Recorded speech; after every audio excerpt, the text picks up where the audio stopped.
अरे वेळ हातातून निसटून चालली आहे। अरे हा व्यवसाय नसला तर आपल्या सगळ्यांचं काय व्हायचं? आई, माझा हिशोब भक्तीत आहे। नफा तोटा हे त्या बाप्पाच्या हाती। धनसंपत्तीचा लेखाजोखा हा माझ्या कामाचा नाही।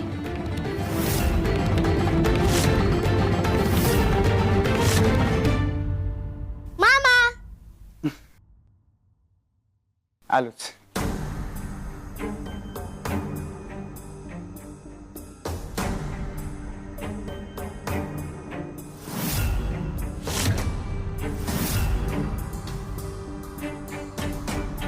आजोबा, मामाला काय झालं? का रडतायत तुम्ही?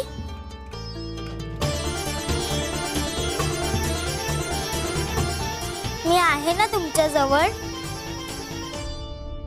हो रे बाळा, आता तूच आधार आहेस हो आजी आजोबांचा। आणि तोवर मी आहेच ना व्यवसाय सांभाळायला। काही काळजी करू नका तुम्ही। तू किती दिवस सांभाळशील? आणि हा व्यवसाय स्त्रियांच्या खांद्यावर टाकून नाही चालायचा। त्यासाठी पुरुषच हवा ग। आणि तुझ्या खांद्यावर निरंजनची जबाबदारी नाही का?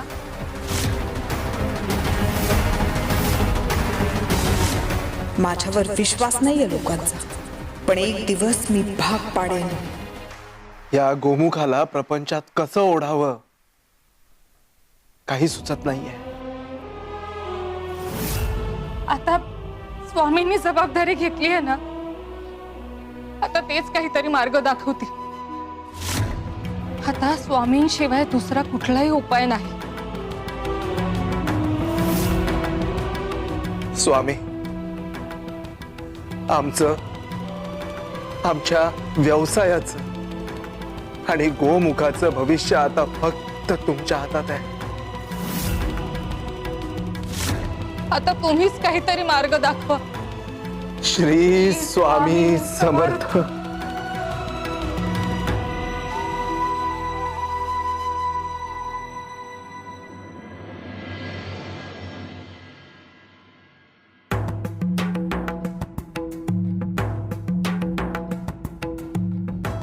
स्वामी, काय शोधताय तुम्ही? जास्वंदाचं फूल।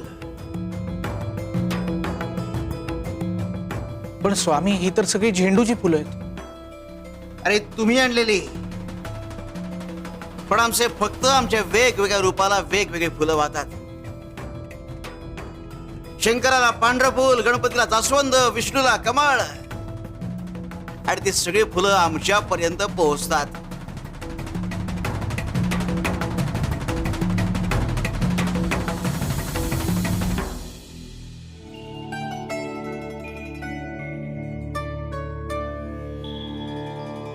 मामा, बाप्पाला हार घातल्यावर काय होतं? बाप्पा खुश होतो बाळा। पण तो खुश झालाय हे आपल्याला कसं कळतं?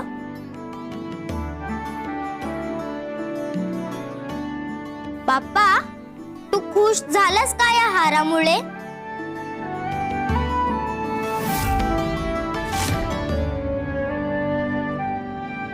निरंजन, बाप्पा हो म्हणाला। पण कशावरून? फूल पडलं म्हणजे हो असंही असू शकतं आणि नाही असंही असू शकतं। बापा, हा तुझा होकार आहे की नकार आम्हाला उमजत नाही। काहीतरी चिन्ह दे।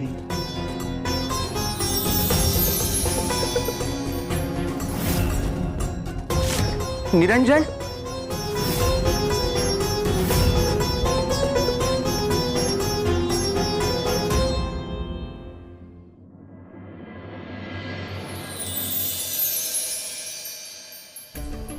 सापडलं।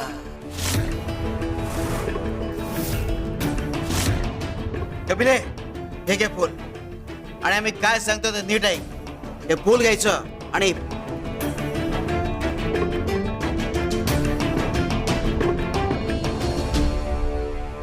त्या व्यक्तीला सांगायचं हे फूल आणि तिच्याकडे असलेलं फूल एका काचेच्या बरणीत पाण्यात घालून ठेवायचं.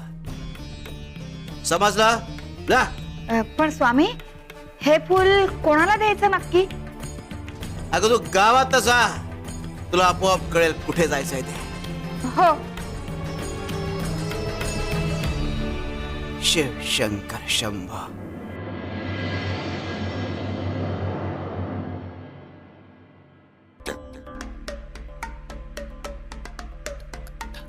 हा बुवा पण ना नेमकी अशी कामं आम्हाला देतो. आम्हाला तर वाटतं शिक्षा द्यायची ना नवीन नवीन पद्धतच शोधून काढतो हा बुवा. आता दिवसभर भटकत राहावं लागेल ते घर शोधण्यासाठी. फुल कुणाला द्यायचंय हे पण सांगितलं नाही. धडा शिकवायचा म्हणून काहीही युक्त्या शोधून काढतो.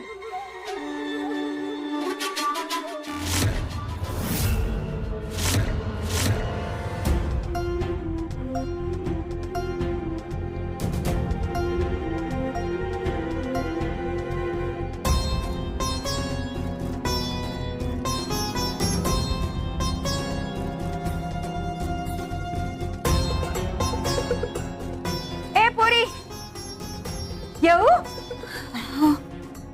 जास्वंदाचं फूल, हे फूल मला द्याल का? खरं तर पहाटे मला स्वप्न पडलं होतं. स्वामींनी आदेश दिला आहे की जास्वंदाची 2 फुलं घरी आण. मी गावभर शोधलं पण मिळालं फक्त एक आणि दुसरं तुमच्याकडे आहे. देते की.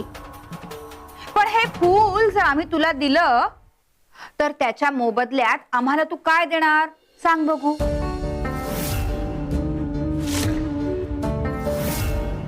पण मी तुम्हाला काय देऊ?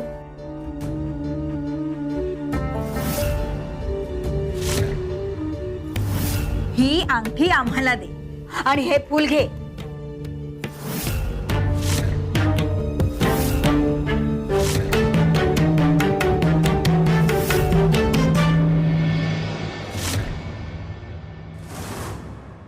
स्वामींच्या आज्ञेपेक्षा काहीही मोठं नाही. हे घ्या.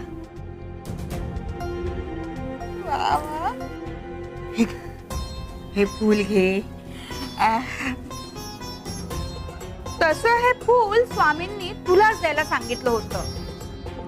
मी फक्त वाहक आहे. हे आधी का सांगितलं नसेल यांनी? असो. काय ग कसला विचार करतेस? नाही, काही नाही. मी स्वामींच्या आदेशाचं पालन करेन. काळजी नका करू.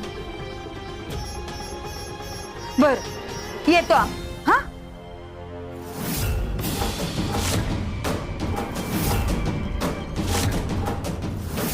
काय ग दमा आहे तुला?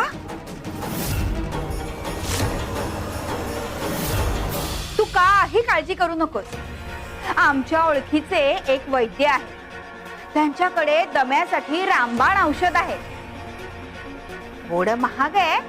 तुला जर चालत असेल तर त्यांच्याकडून आणून देते तुला. मी ज्यांच्याकडे औषध पाणी घेते त्या वैद्य बुवांना आधी विचारते. आता विचारायचं काय? अगं ह्या वैद्यांच्या हाताला गुण आहे. महाग आहे एवढंच. हा काही काळजी करू नकोस. तुला यावं लागणार नाही. आम्ही स्वतः घेऊन येतो तुझ्यासाठी. मग तर झालं. तोवर आम्ही सांगतो तो मंत्र म्हण. तुला आराम मिळेल.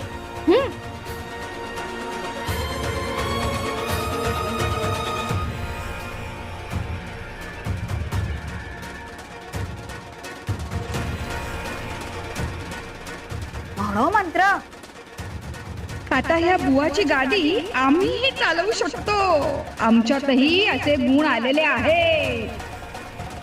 बर येतो आम्ही. हा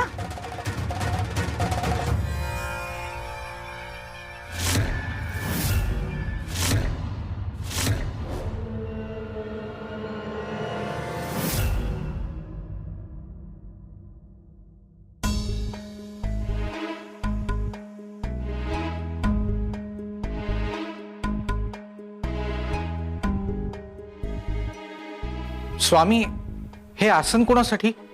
योग्य वेळ आली की कळेल. शिवशंकर शंभो.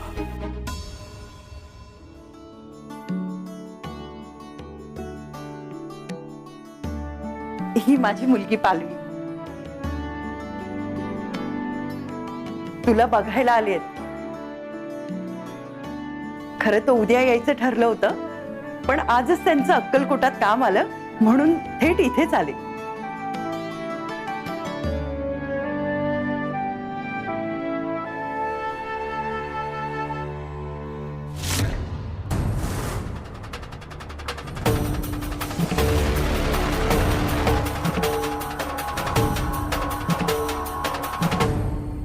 काय झालं? एवढा दम का लागला तुम्हाला? मला दम्याचा आजार आहे. काय? दम्याचा त्रास? तुम्ही ह्याबद्दल सांगितलं नाही मला. आई, मी तुला सांगितलं होतं ना, घरी येणाऱ्या प्रत्येक स्थळाला माझ्या आजाराबद्दल सांग. लहानपणापासून आहे का? उपचार असूनही फरक पडत नाहीये का? नाही. माफ करा, पण मी हे लग्न करू शकत नाही.